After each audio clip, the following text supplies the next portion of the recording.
to high school athletes use to get virtual repetitions to prepare for competition. So you could theoretically design your opponent this coming weekend Exactly. in virtual reality. Yeah. And where do you get that data? So at the elite level, what we do is we take that data from game film, and they have all different types of scouting reports. It's very detailed.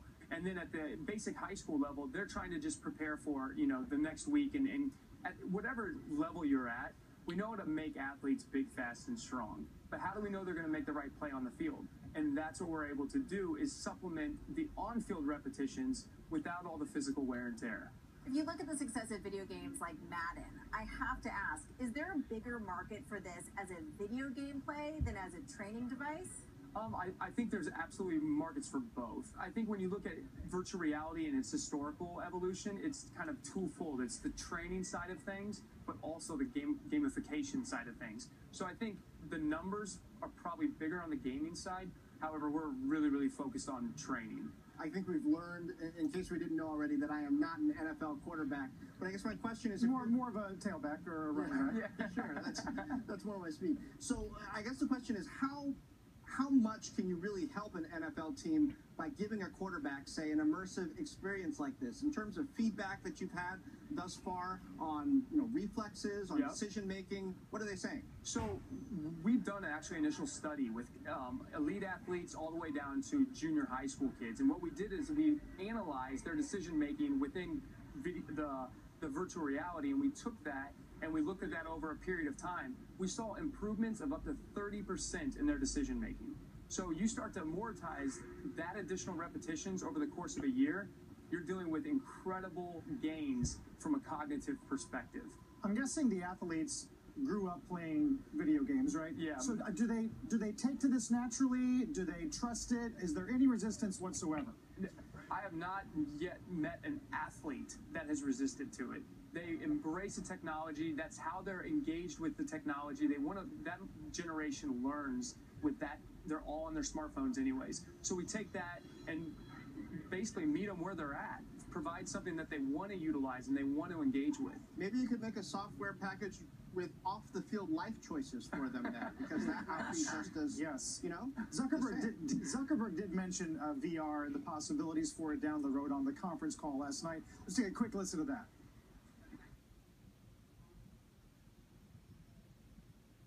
Consume thoughts and ideas, and I think that immersive 3D content is the obvious next thing after video. The obvious next thing after video. So these initial versions that we're getting on the market, would you compare them to the first iPod relative to where iPods are today? Hands down. We're at within sports training and virtual reality, we're at the tip of the iceberg. Right now, we can provide the video stitched 360 VR experiences and then the more video game type experiences with our Sidekick engine. However, we haven't even touched augmented reality or where this immersive mixed reality can take us. We're seeing so many different companies in this VR space, which is so nascent still. You have Facebook, you have Valve, you have Microsoft. Which company do you think is going to come out the winner here? Ooh, that's a great question. I think right now, if you look at the industry as a whole, I'd say Microsoft and Facebook are leading the way. However, the ability to do true virtual reality experiences from a mobile device opens the playing field to a lot of people. Finally, Oculus has vowed that the motion sickness thing is being dealt with, has gotten better. Where are we on that? I mean, I'd say there's still work to do, but I would make a bet that on their consumer product coming out in Q1, all those issues will be solved. Really? To where we can use them without any effects. Yeah. I think that's one of the big deterrents. I mean, I've noticed a big difference just in this latest generation, but have your athletes gotten sick using your version? We have not.